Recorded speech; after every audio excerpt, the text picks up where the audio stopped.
The inspiration for He Said Love is John Lennon, and more specifically, it is the event that is now nailed in history, and that is the event of his murder. It's actually a pretty deep song for me.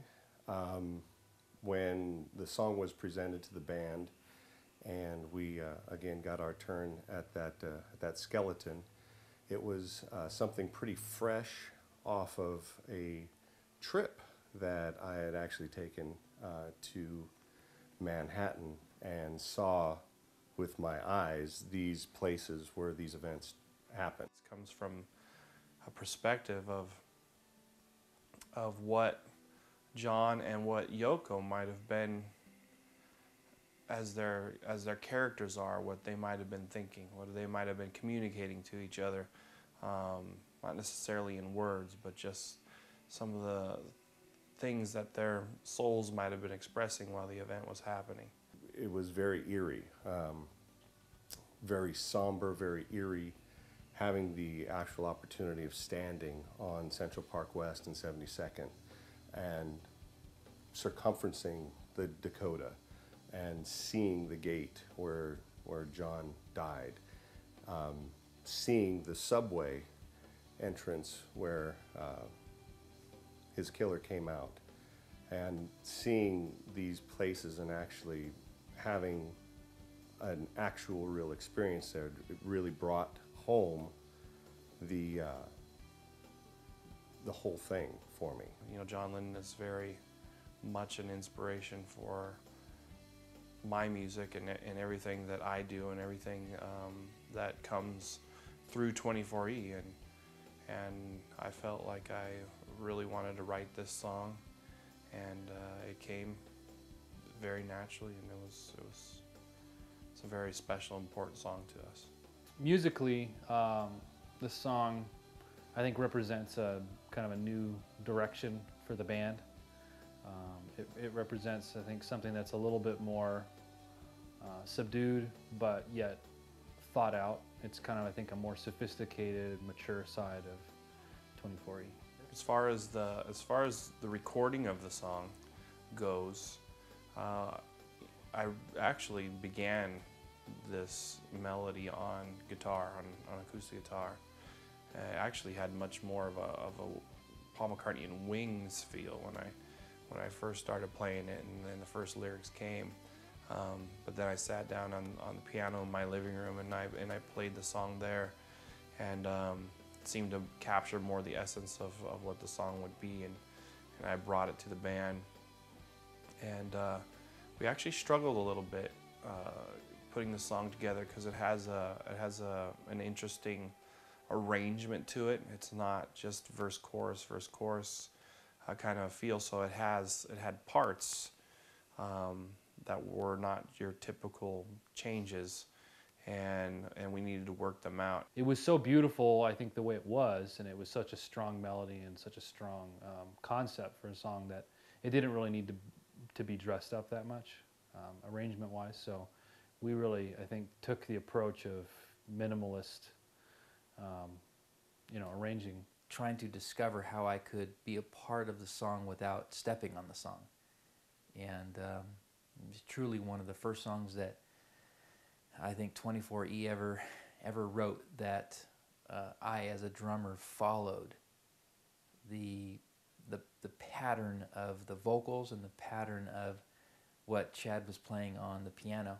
I didn't want to step on what he was doing. I wanted to just be a welcome addition to what was already there. The idea was to always try, as far as a bass player's perspective was, to look at what did John do as a bass player. And that's never really interpreted or thought about, but there's a lot of great Beatle bass lines that John actually played. And there's a lot of things that in that song, in the song He Said Love, I appropriated some of John's best bass lines and directly infused them into the song. You know, just the guitar tones, the drum beat, great great bass performance on this song, with the underlying or overlying piano, and of course the message of the song being the most important. I think every aspect of it, as far as I was concerned, had its fingers into, you know, John as a musician. You know, Chad's capturing John as the man, and you know, I've always you know, loved Chad's writing, and I've always thought very highly of him in a Lennon-esque sort of way.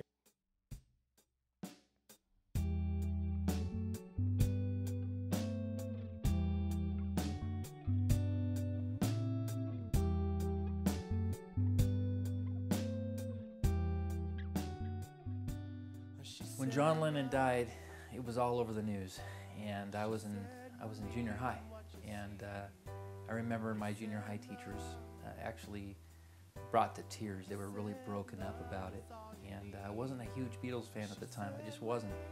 I was more into jazz. I was more into you know, pop rock of that era, and so once John Lennon was killed, and I saw so many people so torn up about it, that's sort of when I kind of woke up to the fact that, wow, this is big. And seeing my teachers, who were role models to me at that time, crying literally during class about the death, the loss of this legend in music, this great musician, really affected me. It messed me up. I remember exactly where I was. I remember being in the family room watching Happy Days on TV as a young kid. I was 11 years old. It was December 8th in 1980.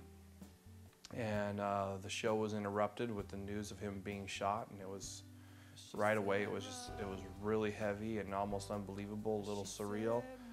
Even as at 11 years old, I felt and understood the impact. My dad's a musician, and he was a singer-songwriter, signed to Decca Records in the late 60s and early 70s. And for him, the Beatles was, you know, the soundtrack of his life. I mean, he was a die-hard, huge Beatles fan. It was the biggest inspiration for him to get into music in the first place. And so I grew up listening to the Beatles. I grew up listening to John Lennon's solo stuff and Paul McCartney. And even though I was born after his death, I grew up with stories of you know, how the Beatles impacted my dad's life. And there's one story that in particular that's always just been really vivid to me, is that when my dad learned about John Lennon's death, he just sat and cried. I think what I want a listener to take away more than anything else is the energy that we're trying to encapsulate as far as our love of John Lennon, our appreciation of what he has done and brought. You hear it through the crescendo of the music and the way that it comes to a great climax and then slowly falls to a dramatic end. And it's a great piece. It's a great piece. I think the listener is going to come away with an emotional tie and certainly feel a part of that music. What the song is saying, right, in the lyrics. It's got a different perspective, but I think that it's an attainable story. It's kind of dramatized, and obviously I make some assumptions of what might have been going on in their minds, and I use some phraseology from John Lennon lyrics, and of course him being a guy who was a big proponent of peace in the world and peace among men and love among men. And I think the song, you'll get that from it. You'll get from the song exactly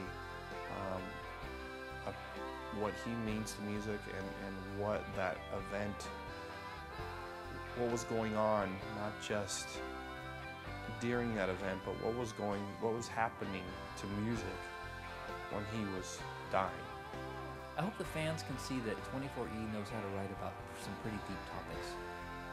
I know Chad wants people to connect with the topic of the death of John Lennon, but because I wasn't such a huge Beatles fan, I hope that, kind of in a selfish way, that the fans can say, wow, 24E can take a topic that touches a lot of lives. They can write a song about it. They can sing about an event in history that is really important and has affected a lot of people, and that they did it well.